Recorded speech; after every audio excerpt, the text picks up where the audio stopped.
We're getting new perspective on the assassination attempt of Donald Trump yesterday. One person died in that attack in Pennsylvania and two others are critically hurt. Our political correspondent Joe St. George live for us this morning in Milwaukee, where the Republican National Convention starts tomorrow to break things down. Joe, thank you so much for your time this morning. I'm curious, what have you heard there on the ground as far as logistics? Is it business as usual? Is former President Donald Trump sticking to his original schedule? Well, it is not business as usual, but the convention is still happening. It has not been canceled.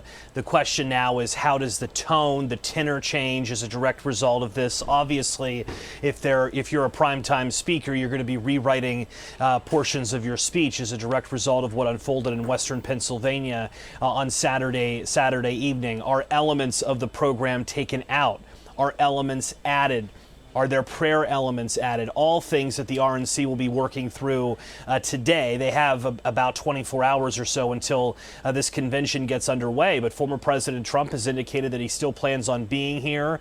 I think so much of the tone and the tenor, not just at this convention, but in American politics for the rest of this election, will be set by what former president says in his first major speech, whenever that happens, since this near assassination on his life. Is there more civility, more calls to bring down the temperature a bit in our politics, or is it escalated in any way? President Biden, Democrats, they are attempting, in many ways they've already done it, taking down commercials, attacking former President Trump over the course of the last several hours. They do not want to be up with attack ads right now on someone who nearly lost their life. We're talking about inches away from where we could be talking about an assassination of a former president this morning as opposed to an assassination attempt. But, so much. Taylor, you and I speak pretty regularly on this station, on TV, and we've talked so much about how 2024 has so many twists and turns in history.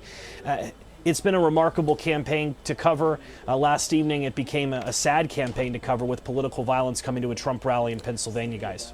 Joe, I hate to even talk about politics this morning after what we saw last night, but that's your job. Yeah. So we're going to let you talk about politics here a little bit, because the tone you mentioned there several times. We saw President Trump stand up last night, blood coming from his head, put up his fist and say the words "fight" over and over and over. Is there any way to project tone at this point? I don't see a way to do that. I don't know, but if you're going to guess what tone will be set by the former president, it may be that image of fight, fight, fight. Those are iconic images. That image of former President Trump raising his hand, being taken off the stage by the Secret Service, that'll be printed in history books, and our great-great-great-great-grandkids will read about this moment in American history. Certainly, I think that is the suspicion of how things will go, but we shall see. Remember, former President Trump was a victim of a crime yesterday. Oftentimes, if you're a victim of a crime, we as journalists have certainly interviewed crime victims over the years. Sometimes it takes a while for the trauma to really set in and really understand what exactly happened. I mean, he nearly lost his life. I will say one just quick thing about the difference between the RNC and this rally that was happening yesterday in Pennsylvania. Totally different security operations. That was an open air venue. Anyone could show up. This is the RNC convention. This is one of the most secure places on the planet this week. We're inside an arena. This is where the Milwaukee Bucks typically play their basketball games. To get anywhere close to my broadcast position today, you need various levels of credentials. The Secret Service needs to sign off on you. You just can't show up at the RNC and expect to attend. So there's more security here than what former President Trump had in Butler County, Pennsylvania. And I suspect he'll have a much more robust security operation following his near-death experience yesterday in Pennsylvania, guys. Joe, quickly before we let you go, do you have any inclination, again, talking politics, unfortunately we have to, of when former President Trump could name his vice presidential pick this week?